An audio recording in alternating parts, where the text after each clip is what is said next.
Hey there, I hope you can hear me well.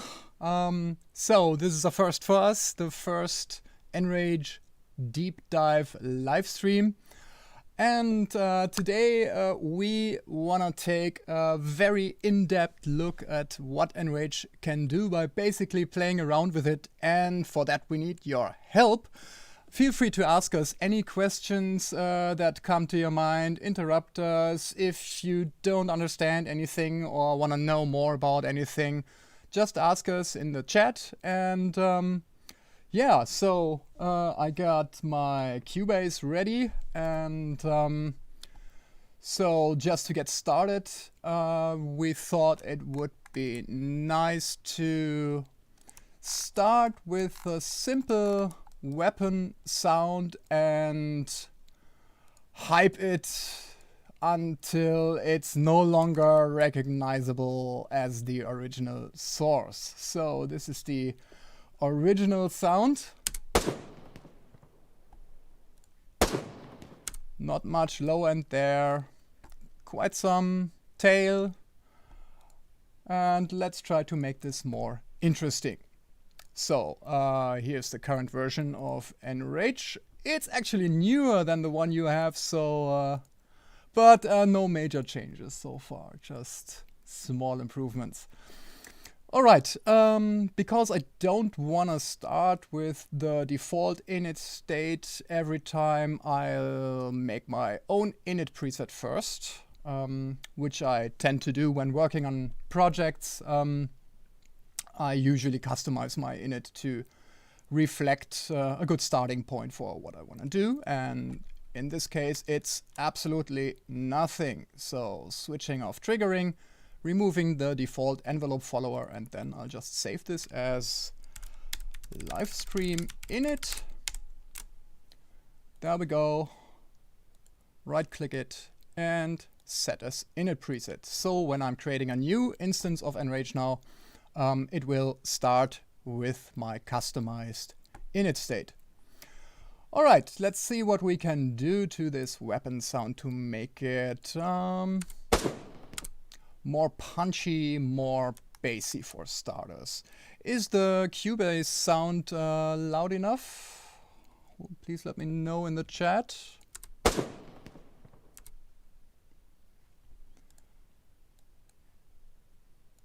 Okay, so let's loop this section. Okay, so to get an impression about what's in this sound, I'll hook up an analyzer. Taking a quick look, it's surprisingly full range. There is low frequency content here, and in order to give this more bottom end and smack, I'll add a resonant filter tuned to the lows and then exaggerate this in order to make it more bassy. Let's see whether this works. So maybe pass.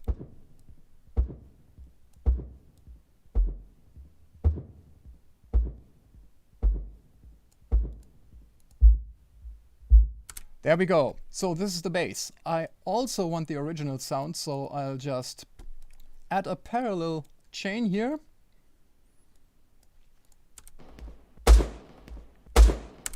And to have it all controllable, I'll begin by assigning a macro for low tune and set it to cutoff to give me a bit of control about where the bass frequency is supposed to be. And I'll also add another gain that allows me to dial this low accent in.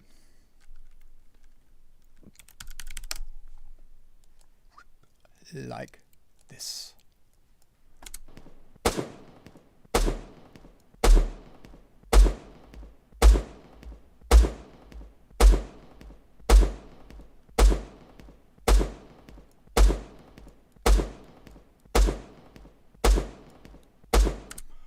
Okay, now in order to bring out the bass more in a psychoacoustic fashion, I'll distort it.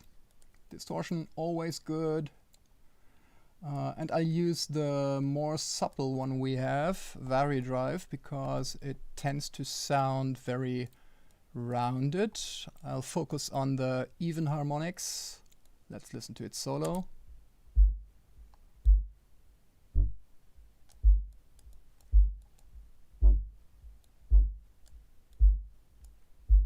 And I'll also add a compressor before that.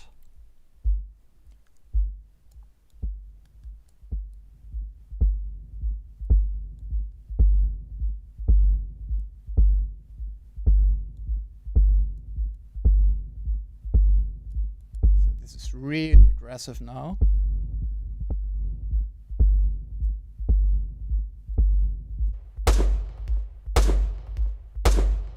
So just for comparison, the original sound didn't have much perceivable bass.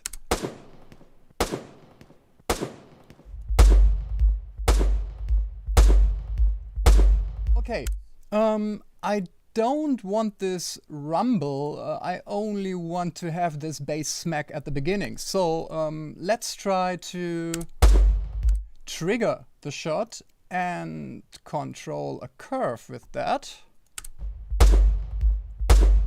And I will use this curve to dial down the bass. So let's just modulate this gain.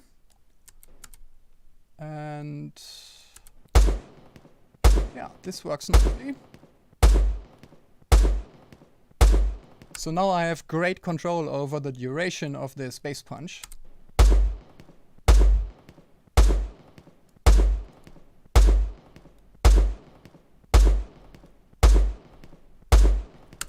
Okay, another thing I like to do is defeat the highs in the sense that they are kind of overpowered by the bass by controlling the dynamics. I want to let the transient at the beginning through, and then I want a gap exactly where this bass punch is, and then bring it up again. So I let another curve for controlling manually the dynamics of the original sound. And maybe like something like this, and I'll subtract this from the original sound via this gain. So this is much too long.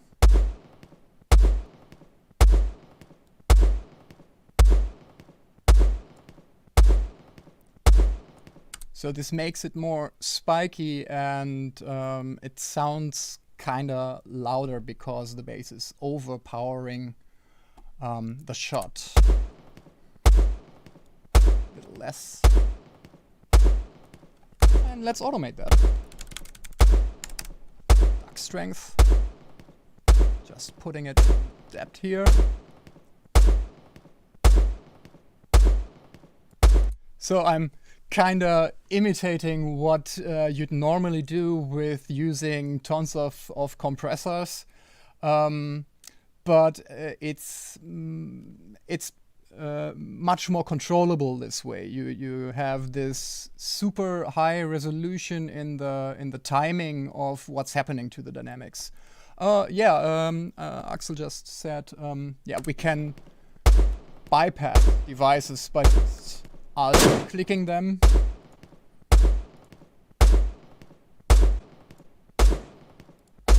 So we started with this. There's the filter. There's the compressor. There's the distortion, saturation. And then we're modulating the gain of the bass. And now we're also modulating the original sound, the gain of the original sound. So, while we're at it, because sometimes when you get lost in experimenting in here, stuff can accidentally become very, very loud. For example, due to this compressor stage here, it adds a lot of gain. And if I disable this and this, the signal will get loud. So we added a limiter in the last update a global limit for the output gain. I'll just set it to 0 decibel, and this just acts as a kind of spike peak protection while you're working on it. It will also flicker if this happens. Let's see if this is the case here. Yeah, we're already peaking actually, so I should really dial this whole thing down a bit to keep it in safe levels. Okay, maybe.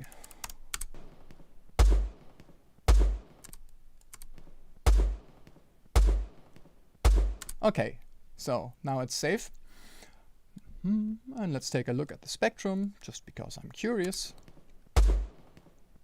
So the bass is really prominent here.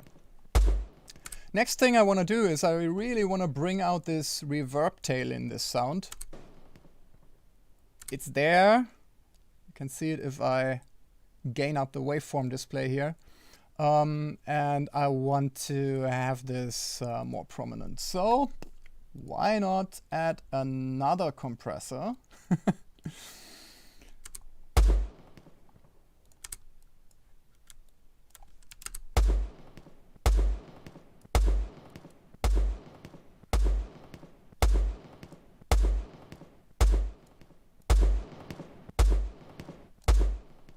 Yeah, and modulating the threshold to go down during the tail seems to be a good idea. So I'll add another curve. Oh, I should name those. This is bass length, and this is original ducking, and this is tail compress. And let's move this up after the initial shot.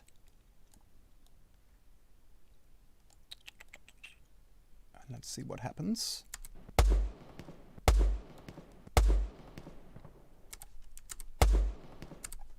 I should build this in inverse actually. Why should I build this in inverse? Because I want the default state of the threshold to be 0, so that the compressor doesn't do much. So I'll dial it down, then bring it up here.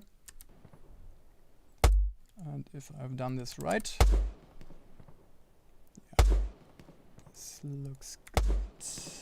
Let's see. Am I doing this right? There's a little too much inertia here. Yeah, this is normal figuring out the perfect way to do something. So this is the original sound. Okay, I'll just move this up. Oh, by the way, use the grid, hold shift and it will snap. The grid is adjustable easily. Remove this and let's see whether this works better.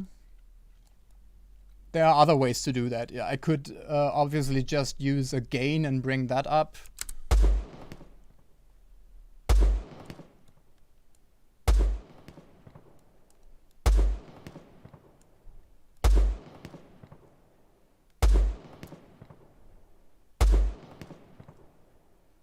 I think this is going in the right direction.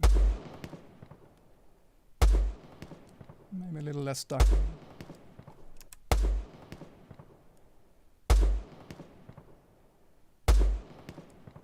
And maybe even more of this.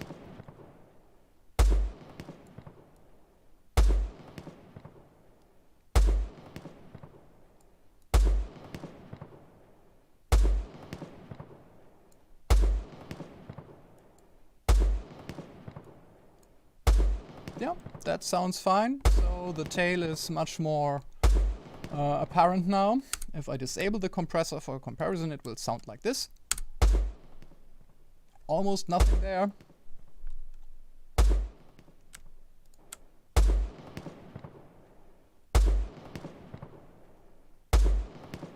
Well, Adrian is asking a question. Yeah, the generators. Yeah, a whole lot of fun. I'll show you some stuff that you can do with them later. Can you set groups of processing in the rack and blend them together? Should be possible. Yeah, of course. I mean, you can simply have parallel chains here. You can also have a second stereo in. And let's say I do something entirely different in a second processing path here. So there's our original sound again. And let's say I want to pitch shift this for doing some character thing. I don't know.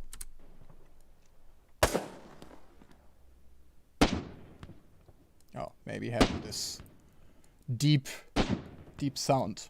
And now I can just I can blend between this first chain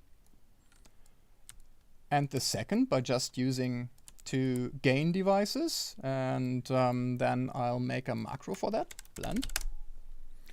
And I'll move the first gain of this first processing chain down and the other one up. And then I merge both chains into one stereo out. Now I can blend between both effects.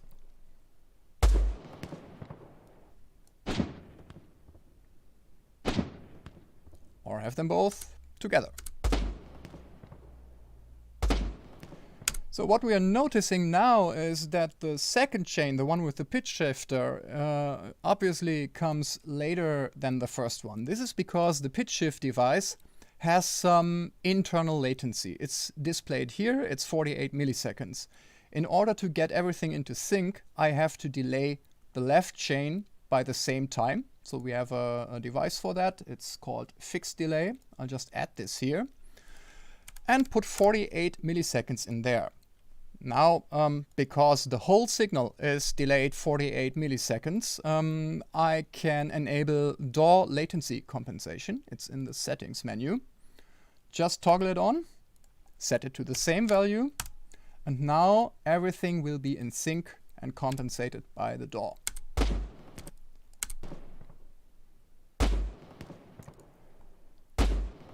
There might be a little drift in the precise timing of this pitch shifter because in granular mode it jitters the signal back and forth a bit in order to find the cleanest overlaps for the sound. Axel's asking a question. Yeah, we can abuse the DAW latency compensation to actually introduce a pre-delay. Let's say I want to have this second chain, the one with the pitch shifter, before the first chain I built. Then I'll just push this delay way up here, maybe to 200 milliseconds. And now the pitch shifted sound comes before the second one. And again, I can, of course, compensate for that by just entering the 200 milliseconds for DAW latency compensation. And now it will be in sync with the DAW, but the sound will actually begin before the sample starts here in the DAW.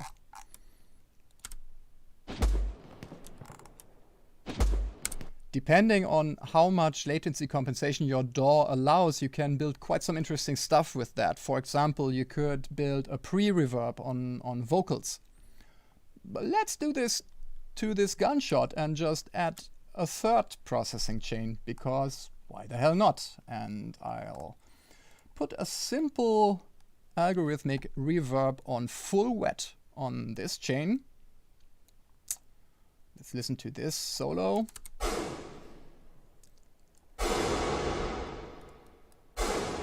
Larger. And I also want to fade this in. So let's use a gain here.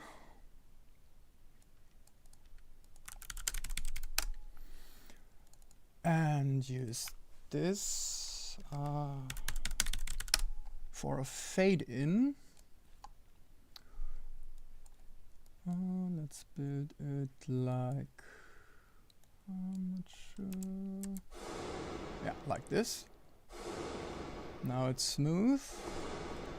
And I also want to duck it with the other shape. I have to be careful about managing the latencies now, but yeah, this is what we're here for. Let's first combine everything and see what happens. So I'll add more delay to the other chains. This one will get 400 and this one will get 200 additional, and then I'll set latency compensation to 400. And now we should have first the reverb, then the pitch shifted signal, and then the original shot with the saturation and bass boost. And it works. Let's play with the delays a little.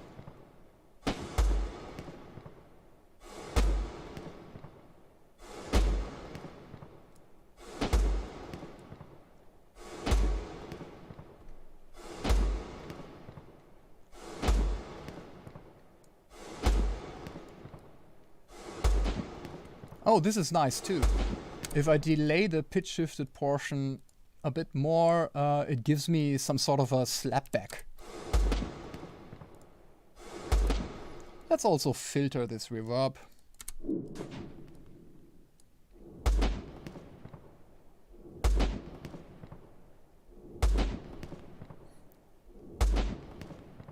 And I also want our ducking here.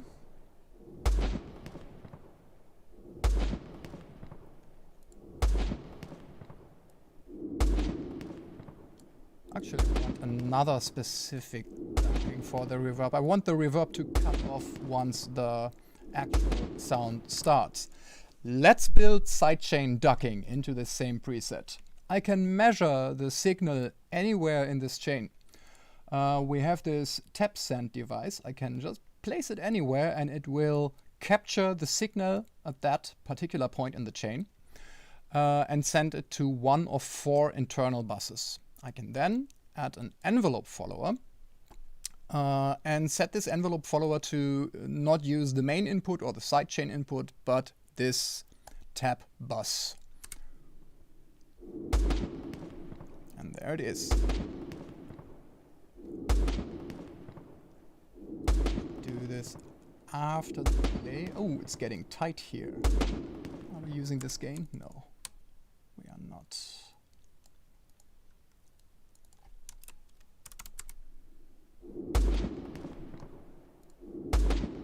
Okay, I need more space here. Okay. And now I want to use this envelope follower to dial down the reverb once the actual shot comes in.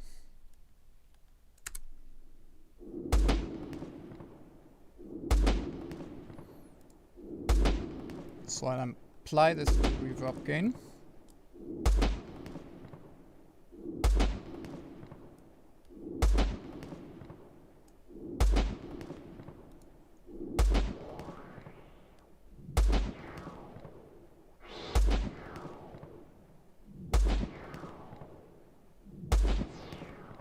Okay, this is cool. I want this too. Let's modulate the cutoff of the filter because it gives it some sort of sweep.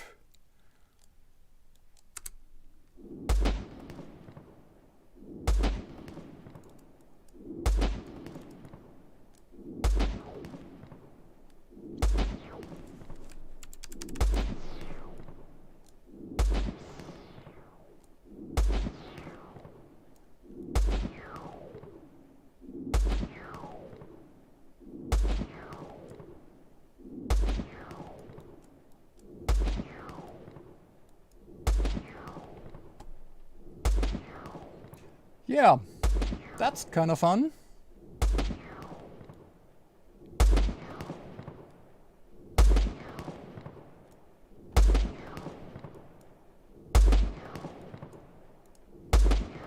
bass.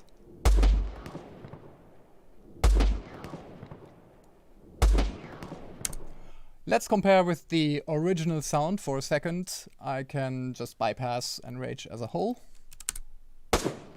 This is what we started with.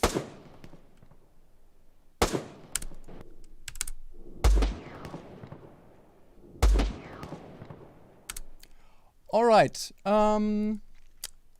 So much for that. I'll save this. This time I'll remember to save all the presets.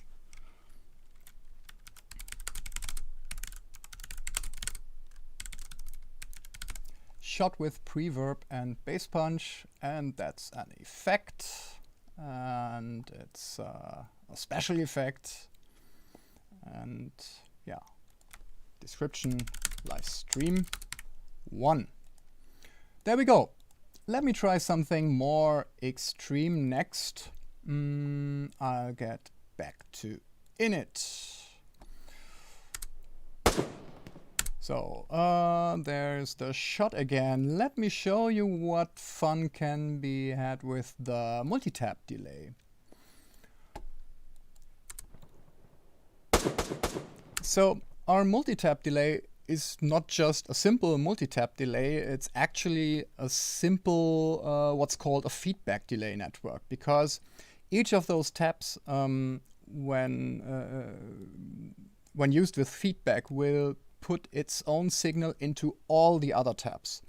So all those taps here will interact with each other. I'll start off with some randomly generated impulse response. We have a visualization now for that too. And if I push up feedback, I don't know if you can see that, a lot of repetitions will arise because the whole of the impulse response will get reflected. To make this more interesting, I can use a stereo spread mode which will alternate between the left and the right side each time feedback is applied. So let's try wide first. It will have different effect based on the panorama of the particular tab. Yeah, let's just listen to what this sounds like. Someone's asking a question. How ENRAGE could be used to turn raw samples into cinematic trailer effects? Hits, downers, whooshes, risers, etc. Easy. Let's do that. Right here with the shot as an excitation source.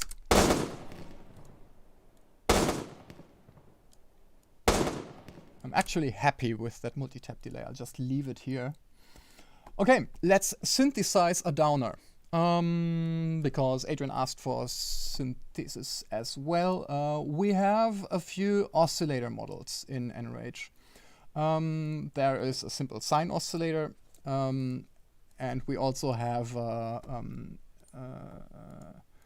anti-aliased oscillator, which is a combination of sawtooth and square, and you can also turn it into sine by dialing down color and blended, etc. And it will always be band limited, so it sounds incredibly analog and clean. All right.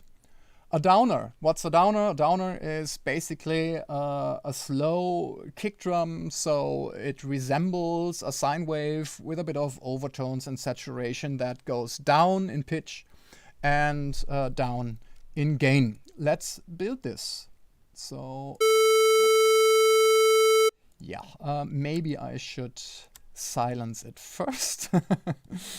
Okay, this is shot gain. Let's keep it controllable all the time. And this is bass drop gain. Drop gain. So those are my master mix controls now.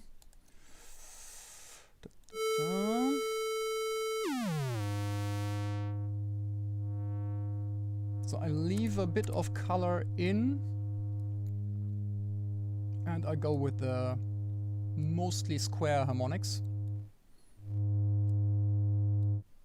And now I'll make a pitch curve and a gain curve. And I'll apply them both, pitch on frequency. Let's also add a tune macro that gives us easy control and automation for the low cutoff frequency. And a drop range, which will affect how far the distance between high and low is. And gain 2, I want gain 2. I'll make a second one. Modulated gain. And enable the trigger. Right.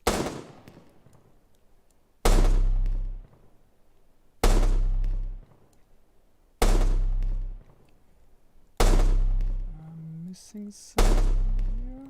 Pitch curve is here.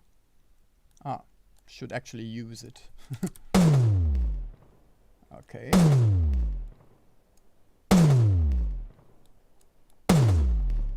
Longer.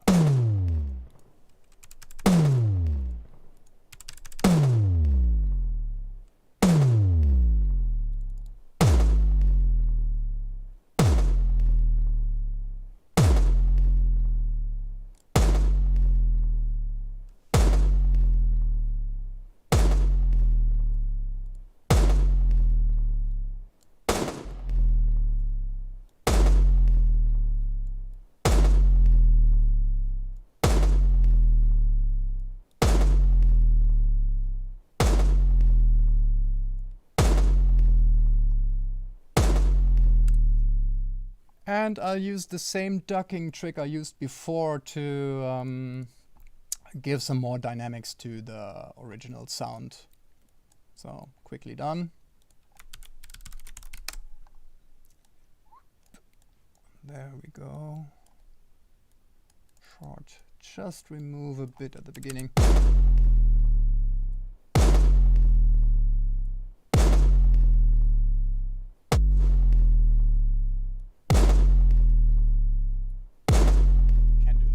For the tune, of course.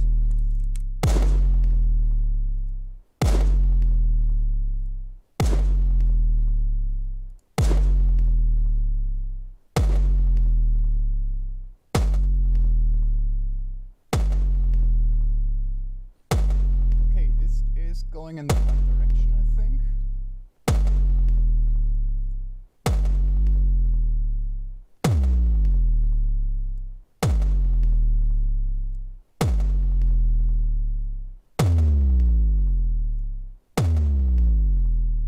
Yeah, let's modulate all the things.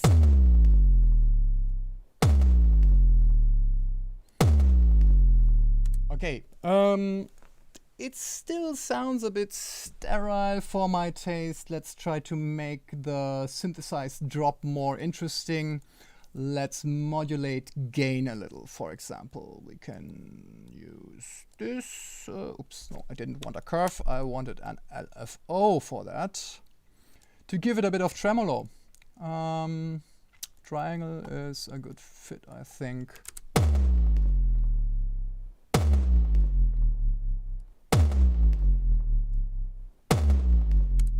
And I also want this LFO, this tremolo, to rise in intensity over time.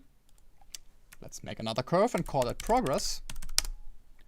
Going just from 0 to 1 over a set time.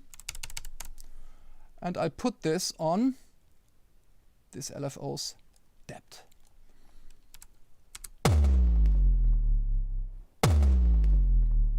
So this tremolo will now gradually fade in.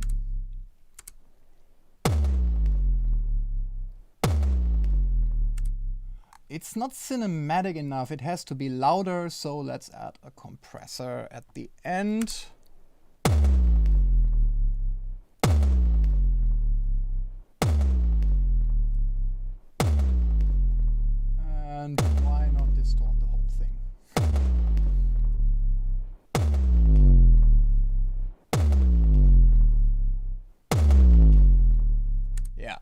I think I like this, and I'll modulate the intensity of the distortion as well.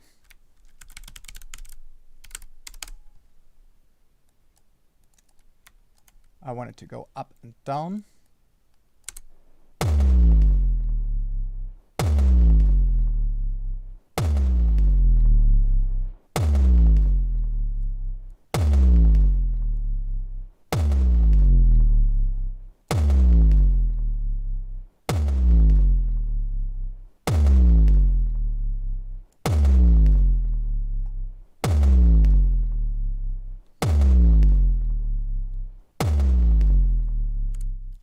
Let's make this adjustable.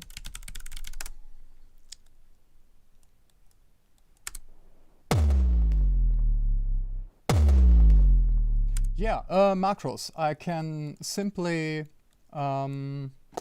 let's first construct something where this becomes obvious on the sound. What could I do? Maybe something more. Let's say we want to have the character of the subsynth modulated in the DAW. I will use a phaser on there.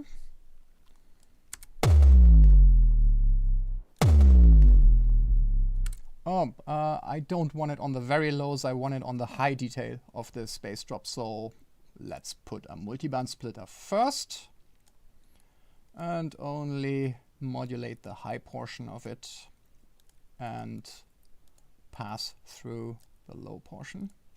See where the crossover is.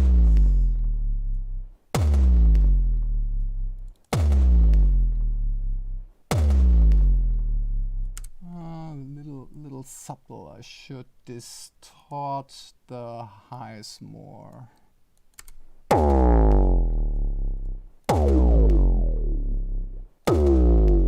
Yeah, like that.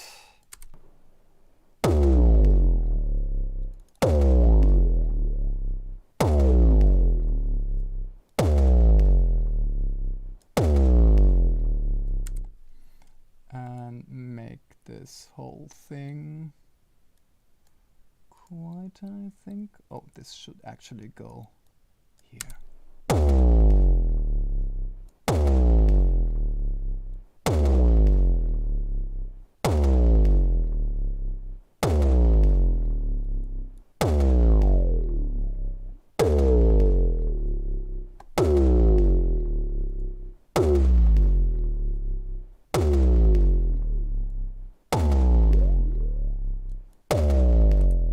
And now I could just put a macro on here and control it in the DAW.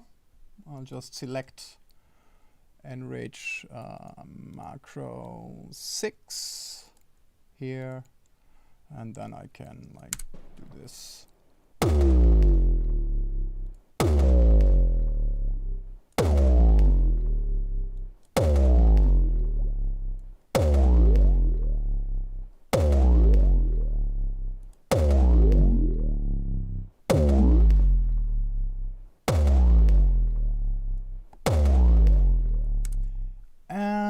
Now that we have the highs of the bass drop separated, which only come from the overtones of this oscillator, we can add some more width to it by applying a chorus effect. Do I have enough space?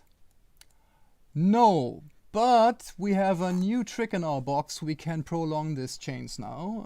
I can... If I'm running out of space, I can use a scent device here. I have to change all of this a little. And then I can use a tab receive to feed the signal back in at another place, so I can continue this chain here. Now,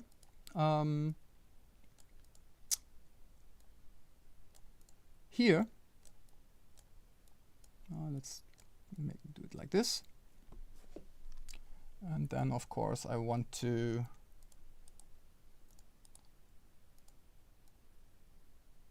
put this into stereo out, but I want to have both chains compressed, so let's add another send.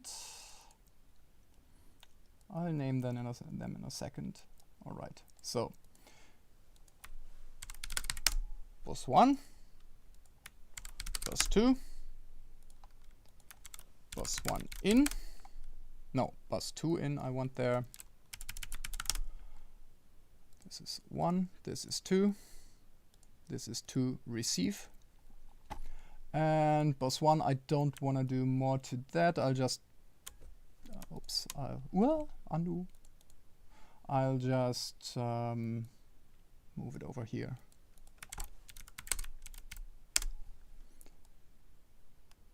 Okay. This way I can just continue both of these chains on the right here and make longer, more complex chains. Okay, let's see. Chorus, right. So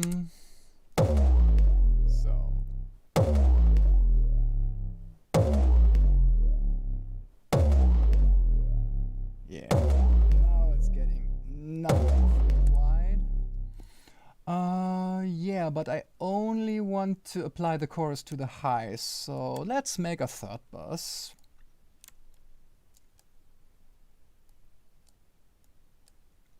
Bus 2 in, bus 3 in. Bus 3 is our high bus. Okay, and now this chorus is only applied to the high portion of our subsynth. Maybe rearrange it like this to make it more understandable. And I forgot to name this. All right. Now chorus sounds nicer when modulated, so let's just add another triangle LFO like this. I'm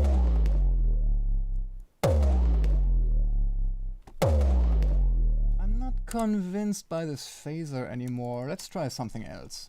Maybe the flanger. Oh, nice.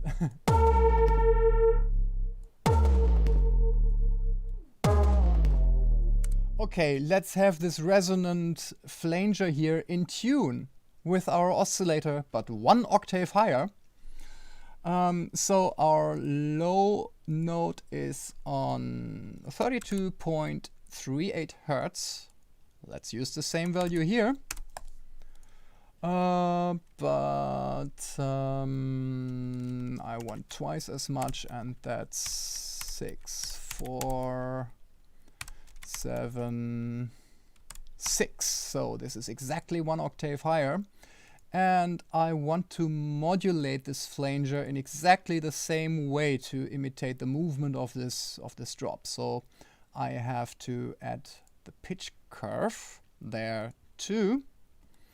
And because it's too finicky to set this up with the mouse, this is one of the situations where you actually need to look into the matrix and transfer actual values. So let's see, we have pitch curve.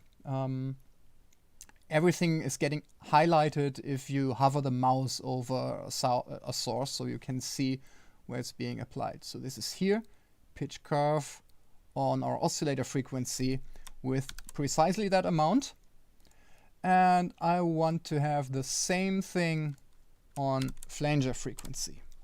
Let's see whether it works. And it does.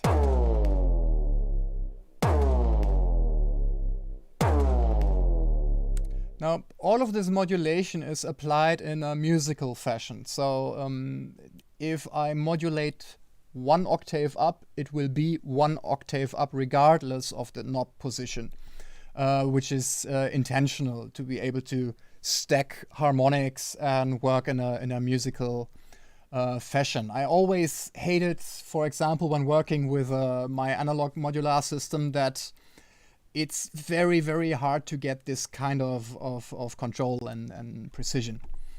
I see there's a question here. phase and low end distortion and stereo width. Can this be shifted by amplitude with an envelope follower? Yes, it can. We can absolutely do that. Let me just save this and then I'll show you how. Is this good enough? Okay. This is live stream cinematic drop. And yeah, let's go back to init and try phase and low end distortion and stereo width. Okay. Okay. Let's try with the sound we have, because we already know it. I'll start by splitting it into multiple bands. Let's use a 3-band split this time. Let's listen to what's in there. It's really quiet in the low end. Let's maybe try something that already is a cinematic hit.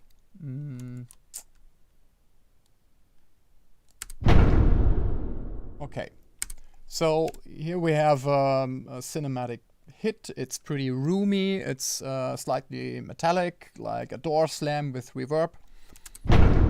It's not super strong on the low end, so let's start by splitting it into those 3 bands. So this is our nice, deep, rumbly bass. Then we have the mids, low mids. This is where it usually gets muddy. And here's all the high detail. All right. Let's try to use the envelope follower technique to reduce this muddiness in the mids. So I'll add an envelope follower just on the whole thing. Make it slow and smooth.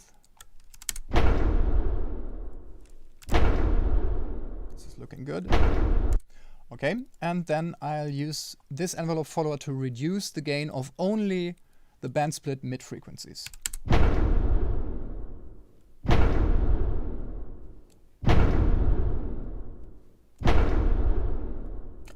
I have lots of ways to shape this result.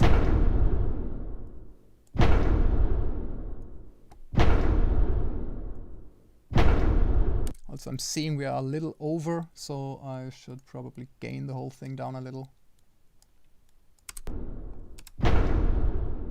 Okay. Now, with the same envelope follower, I could also boost the lows. Let's say with a maximum of 12 decibels.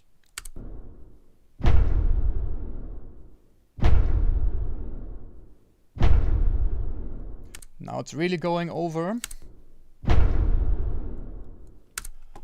And in that case, I'll use a compressor again to glue everything together.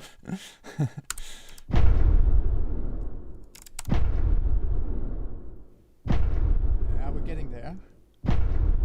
Now, because of this little wiggles in the envelope follower, I don't know whether you can notice that in the stream, but there is this punch in the mids, which is in there before the mids get dug down. And that gives this sound this particular fjop that I like.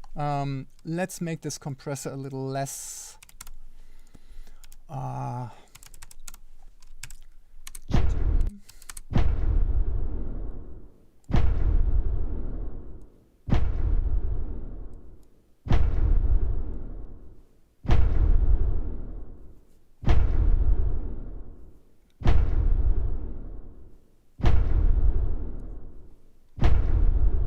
And let's also try to stabilize the bass frequencies only with yet another compressor that's super, super, super fast.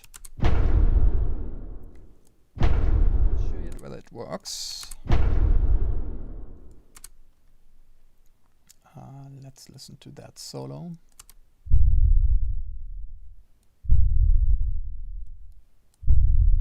Yeah, that's tricky because in the original sound there are cancellations, and if there's nothing there, it cannot be boosted. So let's try something else first. Get the whole chain to play.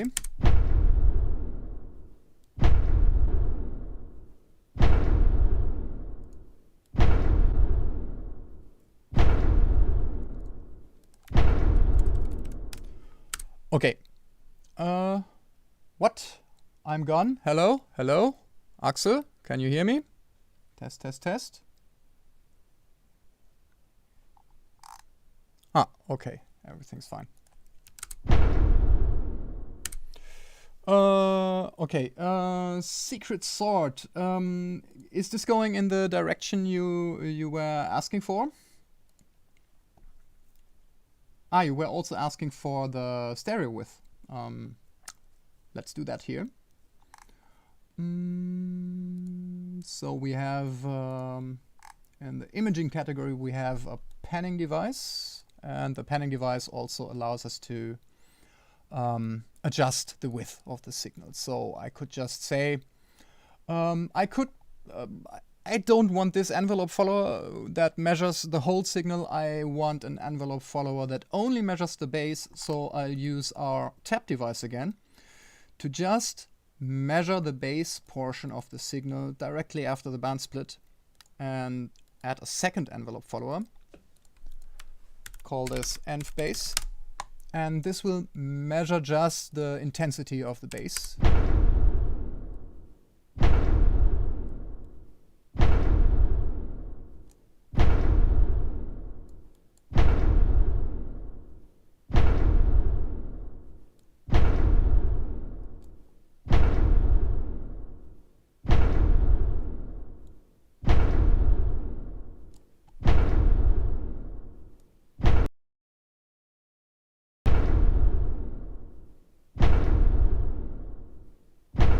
Maybe like this.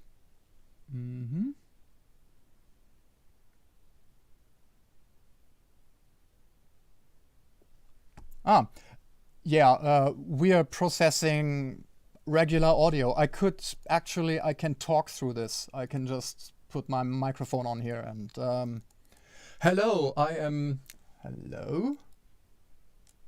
Theoretically, this should work. Oh, it does. Hello. I'll show you some real-time processing stuff later.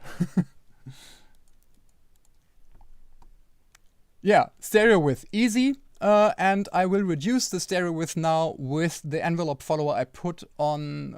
I'm analyzing from the bass portion of the signal. So if the bass is strong in the source, the stereo width will go narrow. Maybe.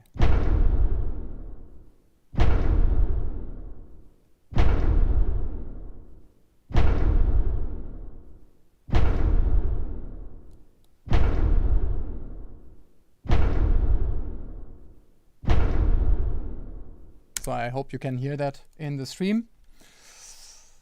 Okay. Anything else we can do here? Yeah, distorting the bass, always a good idea.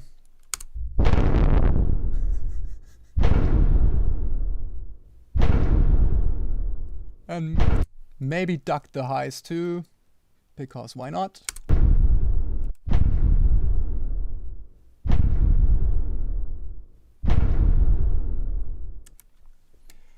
There's another question. Jonathan asks, can you show me how to modulate to produce a monster demon voice from an ordinary line of dialogue?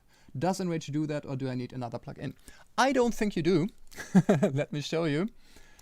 Let's save this as live stream cinematic hit edit effect, and this is mostly compressor and distortion. So let's save it. And let's go back to init. So let's add a new audio track for that. There we go. And I will just feed my microphone through here. Put ENRAGE there. There we go. Let's start simple with a pitch shifter. I might actually disable my pass-through microphone so you will listen to me through Cubase now. Hello, can you still hear me? If you can hear me now, you hear me through ENRAGE. Hello! My voice is very high now, and I can also adjust the formats in real time. I can sound like an evil gnome. Gnome, I'm a gnome. I am an evil gnome. Wow, wow, wow. Okay, so this is a good basic building block for starting to build a monster sound. The easiest thing we can do is just have several pitch shifters in parallel. Blah, blah, blah, blah, blah, blah, blah, blah, blah, blah, blah, blah. And now I am talking through many parallel pitch shifters. Test, test, test, test. I am so evil. No, I'm not evil enough. I have to go deeper. Because in order to be evil, I have to make my voice sound very evil, evil monster. And, oops, because I also want to explain you stuff, I have to disable this sometimes, I think. So, let's really mess it up with the warp device. The warp device allows you to map arbitrary frequencies to other frequencies in the spectral domain. So it will turn everything into craziness. Let's observe what happens. This is a test.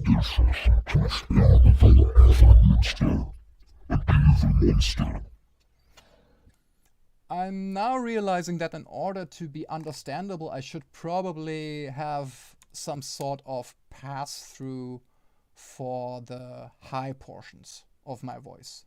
Let's do that by using just a simple high pass on the original sound that only lets through the high S sounds of my voice, ideally. Let's see what happens. I need headphones for this, sorry.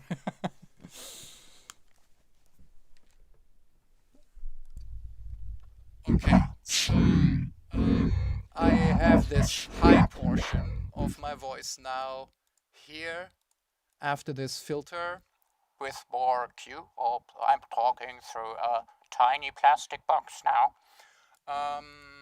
Yeah, let's put this together. And this just helps to have my voice intelligible. I don't want my voice to sound overly tonal, so I will add another I will add a chorus device here actually and modulate it really, really fast so it completely messes up the tonality. Let's see if it works.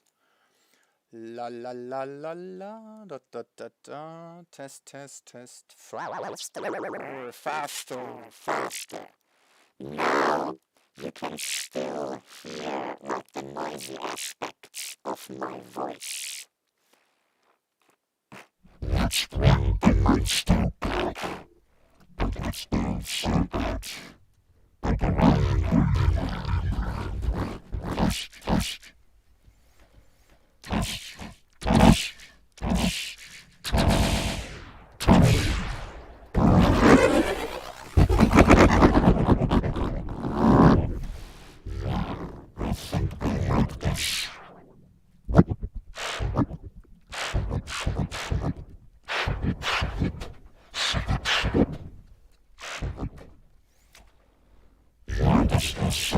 This is one approach. There are others. I'll save this as Monster 1. There are more interesting devices in ENRAGE that you can use as building blocks for creature and monster sounds. One interesting choice and a pretty new addition is the toggle device. While it can do formant shifting, it can do that on polyphonic material. So you could formant shift a choir or even a drum loop with that. And it can do more. It has these crazy modes. Like this one, which will do other stuff to the voice. So it really changes the spectral balance of my voice. I'm sounding like I don't know what.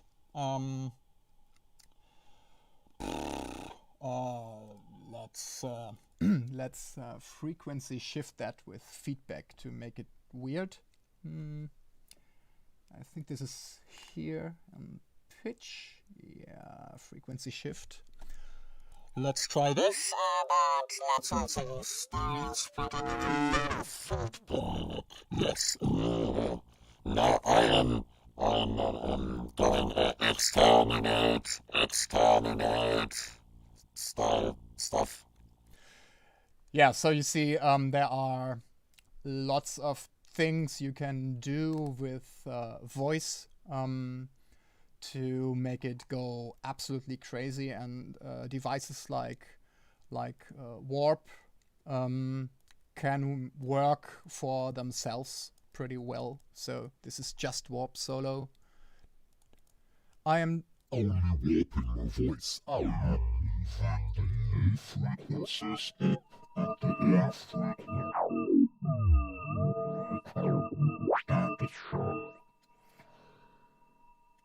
Yeah, and of course what's also great is just distorting everything. So if I just use an ordinary pitch shifter like this, and then I'm going to distort it, this will already do interesting stuff. Test. So in this granular mode, this works really well on voice because the plosives stay intact. With spectral mode it gets all smeary, but with granular mode it's fine. I sound very distorted now. Harder distortion.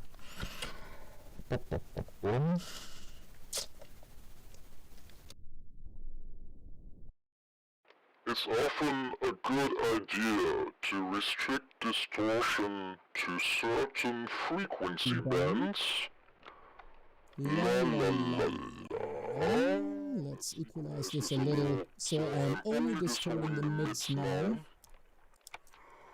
And let's also apply different pitch shifts to the highs and lows. This could be interesting.